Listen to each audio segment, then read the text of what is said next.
Metro rail metro rail যোগাযোগের ক্ষেত্রে ঢাকা শহরে এক যুগান্তকারী পরিবর্তন নিয়ে এসেছে। কল্পনাই করা যায় না। আমি ঢাকার মতিঝিলে মেট্রো রেলে চেপে বসলাম, মাত্র কয়েক মিনিট উত্তরে চলে গেল। কি অদ্ভুত ব্যাপার না? আগে ঢাকা শহরে নিজস্ব গাড়ি থাকুক, প্রাইভেট সার্ভিস হোক, মোটর সাইকেল হোক, সিএনজি হোক, যেই গাড়িটায় আমরা চেপে বসতাম না কেন আগে, মেট্রো রেল হওয়ার আগে, চিন্তা করা যায় উত্তরে যেতে কত সময়ের প্রয়োজন হতো? চিন্তাও করা যায় না।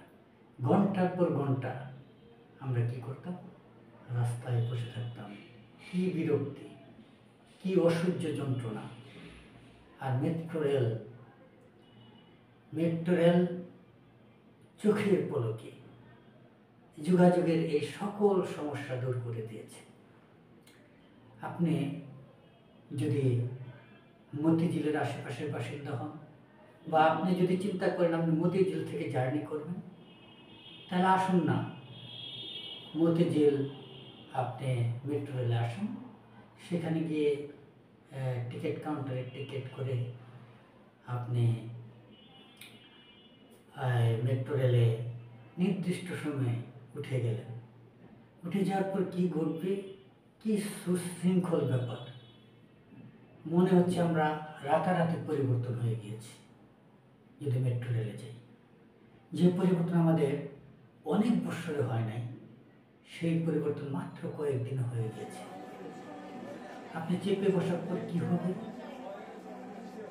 দ্রুত গতিতে এগোতে থাকবে এবং একটু পরে পরে অ্যানাউন্স হতে থাকবে, আমরা এখন সচিবালয়ে আসব। দরজাগুলো বাম দিক থেকে খুলবে, দরজা থেকে দূরে থাকুন। কি সুন্দর সুশৃঙ্খল ব্যাপার। এই তো আমি এতদিন কিন্তু মেট্রো রেলে আমি উঠি নাই। এই যে ঈদের মাত্র 2 দিন পর আমি যে মেট্রো রেলে চেপে বসলাম, কি অদ্ভুত ব্যাপার। আমি সব দেখে থ খেয়ে গিয়েছি। এখানে ওঠার জন্য চলন্ত সিঁড়ি আছে, আবার পায়ে হেঁটে ওঠার সিঁড়ি আছে, আবার লিফটও আছে। আপনি উঠলেন আপনার সুবিধা মতো। যদি চলন্ত সিঁড়িতে উঠতে চান তাহলে চলন্ত সিঁড়িতে আপনি উঠতে পারবেন। আর যদি মনে করেন না আমি লিফটে উঠবো, লিফটে উঠতে পারবেন। লিফটে নামবো, লিফটেই নামতে পারবেন। আর যদি মনে করেন পায়ে হেঁটে উঠবো সিঁড়ি দিয়ে, সেটা উঠতে পারেন।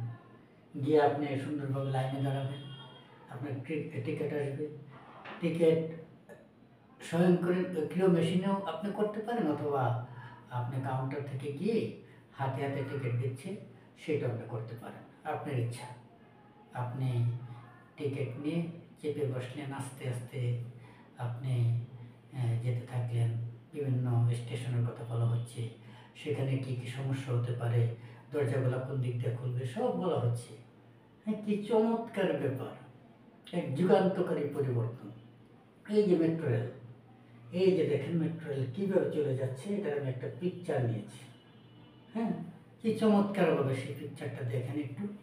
তারপরে আবার আমি মেট্রো রেলের ভিতরের সিনারিগুলো নিয়েছি।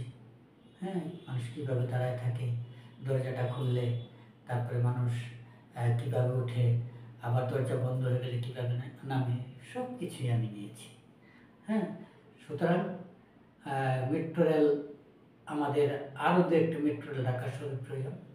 আমরা প্রত্যাশা করবো আমাদের সরকার আরও 2-4টা মেট্রো রেল বানাবে, এবং আমাদের যোগাযোগের যে এখনও খানিকটা কষ্ট আছে সেগুলা অচিরেই দূর হয়ে যাবে। এই প্রত্যাশা করে আজকে শেষ করছি। আল্লাহ হাফিজ।